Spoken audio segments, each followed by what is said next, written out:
Why is the traditional dating app losing its grip? We're seeing this massive strategic pivot toward what I call Friendfluence. It's the idea that community vetting is replacing the cold outreach of a, quote, match. Today we're breaking down the mechanics of this shift, looking at why the group chat has become the ultimate gatekeeper of modern courtship, and what that means for the future of how we find the one. The pervasive exhaustion associated with the repetitive cycle of digital courtship, characterized by continuous swiping, instances of ghosting, and the often obfuscating mandates of algorithmic matchmaking, is a widely recognized cultural phenomenon. A notable sociological and relational transformation is currently underway, with unattached individuals increasingly adopting a growing trend designated as Friendfluence. This movement posits that the digital group chat, historically a relaxed medium for informal communication, logistical coordination, and social planning, has now ascended to become the most efficient and contemporary mechanism for relationship initiation. This profound shift in modern mating behavior substantively confirms a straightforward principle. The most dependable route to authentic, enduring commitment frequently originates with the validated endorsement of trusted acquaintances, superseding the impersonal mediation of an algorithm. Delegation of vetting, the operational mechanics of Friendfluence, and the pursuit of authenticity. The fundamental utility of Friendfluence resides in the judicious delegation of the initial, most resource-intensive screening phase of one's romantic life to those individuals who possess the deepest understanding of one's personality, genuinely comprehend one's emotional prerequisites, and maintain a vested interest in one's long-term well-being.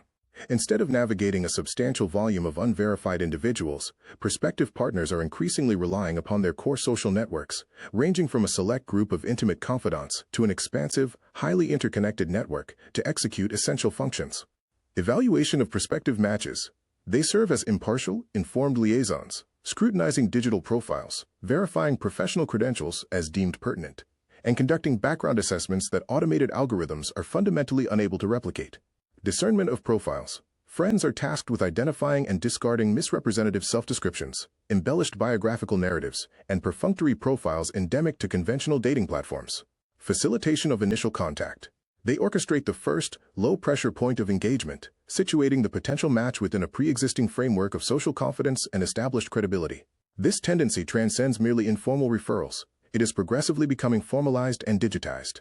Dating applications such as Wingman, which explicitly authorize friends to collectively construct a user's profile and select preliminary dates, are experiencing a surge in adoption. Singles are motivated by a profound imperative to infuse genuine discernment, rigorous veracity, and essential accountability into the often superficial, performative, and low-stakes environment of digital romance. The objective is to decisively circumvent the misleading self-promotion and emotional depletion that have become inextricably linked with the current relational paradigm.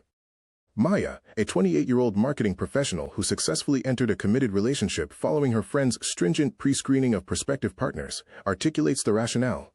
My friends are more cognizant of my non-negotiable standards than I am. They can identify a detrimental indicator instantly, prior to my internal justification. They function as my personal dating defense system, eliminating extraneous distractions and persistent time-wasting individuals. This approach is predicated on efficiency and emotional self-preservation. The essential vibe check, group consensus as the ultimate standard of acceptance. In this evolving relational domain, the vibe check is established as the critical, mandatory standard for proceeding. This collective evaluation transcends a mere cursory initial assessment. It represents an immediate, authoritative, and group-sanctioned verdict. If a prospective partner's comprehensive digital presence, encompassing initial correspondence, chosen photographic representations, and public social media activity, elicits a collective expression of skepticism, e.g., a side-eye or skull emoji verdict, or even a collective silence indicative of disapproval from the social cohort, the association is typically terminated without delay. This prompt, uncompromising, and unified group determination is a direct, concerted response to the extensive expenditure of emotional resources on mismatched individuals, those seeking low-commitment engagements, and unproductive situationships. For busy professionals who prioritize the preservation of their time and psychological well-being, this level of efficacy and finality represents a considerable, compelling advantage.